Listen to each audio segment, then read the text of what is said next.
प्राचीन भारतीय संस्कृत साहित्याच्या इतिहासात आचार्य विष्णुगुप्त चाणक्य राजनीतीचे पंडित, आचार विचारांचे मनोमज्ञ, कूटनीतीमध्ये सिद्धहस्त आणि पारंगत म्हणून प्रसिद्ध आहेत. त्यांनी नंद वंशाचा समूळ नाश करून त्या जागी आपला सुयोग्य आणि तीव्र धारणाशक्ती असलेला शूर शिष्य चंद्रगुप्त मौर्याला शासक म्हणून सिंहासनावर बसवले. मौर्य वंशाची स्थापना हीच आचार्य चाणक्यांची एक महान उपलब्धी आहे. चाणक्याचे जन्मनाव विष्णुगुप्त होते. चनक नावाच्या आचार्यांचे पुत्र म्हणून त्यांचे नाव चाणक्य पडले. त्यांच्या अत्यंत कुशग्र बुद्धीमुळे त्यांना चाणक्य म्हटले जायचे. कुटील राजनीतीत पारंगत असल्यामुळे त्यांना कौटिल्य सुद्धा म्हणत. अनेक तज्ज्ञांच्या मतानुसार कुटील नीतीचे निर्माते म्हणून त्यांना कौटिल्य हे नाव पडले. हे चंद्रगुप्त मौर्याचे महामंत्री, गुरु, हितचिंतक आणि राज्याचे संस्थापक होते. चंद्रगुप्त मौर्याला राजपदावर बसवण्याचे कार्य म्हणजे त्यांच्या बुद्धी कौशल्याची कमाल होती. चाणक्यांचे शिक्षण तक्षशिला विद्यापीठात झाले होते. ते स्वभावाने अभिमानी, चारित्र्यवान, दोषरहित, तीक्ष्ण बुद्धीचे, ठाम निश्चयी, युगद्रष्टे आणि युगस्रष्टा होते. जन्मापासून पाटलीपुत्रात राहणाऱ्या चाणक्याच्या बुद्धीचा पूर्ण विकास तक्षशिला आचार्यांच्या संरक्षणात झाला.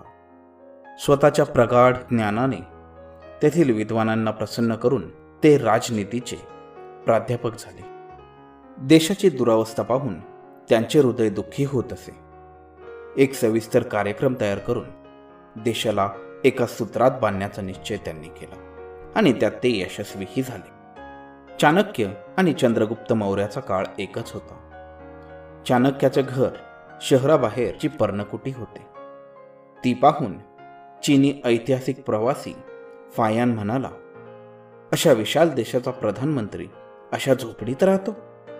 त्यावर चाणक्यांचे उत्तर होते, जेथे प्रधानमंत्री झोपडीत राहतो तेथे लोक भव्य महालात राहतात आणि ज्या देशाचा प्रधानमंत्री राजमहालात राहतो तेथील सामान्य जनता झोपड्यात राहते.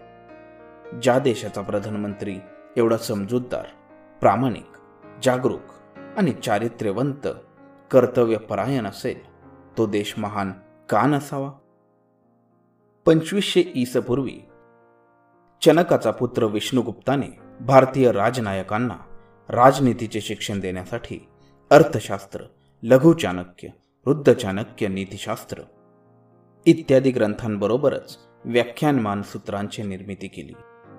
संस्कृत साहित्यात नीतिपर ग्रंथांमध्ये चाणक्य नीतीचे स्थान महत्त्वाचे आहे.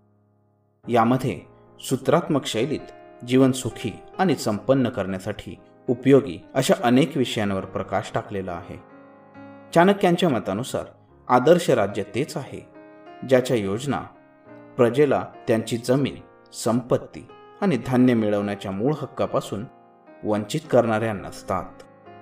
प्रजेकडून निरनिराळ्या लहान मोठ्या योजनांसाठी कर आकारला जाऊ नये. राष्ट्राच्या उन्नतीच्या योजना राजकीय खर्चातून बचत करून चालवल्या पाहिजेत. चाणक्याचे साहित्य समाजात शांती, न्याय, चांगले शिक्षण, सर्वांगीण प्रगती शिकवणारे ज्ञानाचे भांडार आहे. आजच्या स्वार्थप्रणित अज्ञानाच्या अंधारात बुडालेल्या शुद्ध स्वार्थी राजनैतिक दृश्यात एकमात्र मार्ग दाखवणारा, भारताला दिशा दाखवणारा वाटाड्या म्हणजे चाणक्याचे ज्ञानामृत. राजनैतिक, सामाजिक, आध्यात्मिक मुक्तीचा मार्ग तो दाखवू शकतो. राष्ट्रीय भावना, राष्ट्रहित आणि मनूचे आदर्श आज लोप पावले आहेत. अहंकारी विद्येचा बळीजाव झालेला आहे. संस्कृतीचे रूप उद्ध्वस्त झाले आहे. निष्काम सेवाभावाचे तर दिवाळे वाजलेले आहेत. भारताचा उद्धार चाणक्याच्या राजनैतिक प्रवाह सामील करूनच करता येईल. याच्या अध्ययन व पारायणामुळे राजनीतीच्या बुद्धी विकासाबरोबर व्यक्तीचे चारित्र्य सदाचारी, व्यवहार कुशल, धर्मनिष्ठ आणि कर्मशील मानवाच्या विकासाची शक्यता आहे. जे कोणी या नीतिशास्त्राचा मनापासून अभ्यास करतील त्यांच्या जीवनात कधीही फसवणूक होणार नाही आणि यश नेहमी त्यांच्या पायावर लोळेल. म्हणूनच येणाऱ्या काही व्हिडिओमध्ये आपण पाहणार आहोत चाणक्य नीती. या बाबतीत तुमचे मत काय आहे हे कळवायला, आणि हो, अशाच अनेक व्हिडिओंसाठी सबस्क्राईब करायला विसरू नका आपले मराठी मॅटर. चला तर मग सुरुवात करूया चाणक्य नीतीला.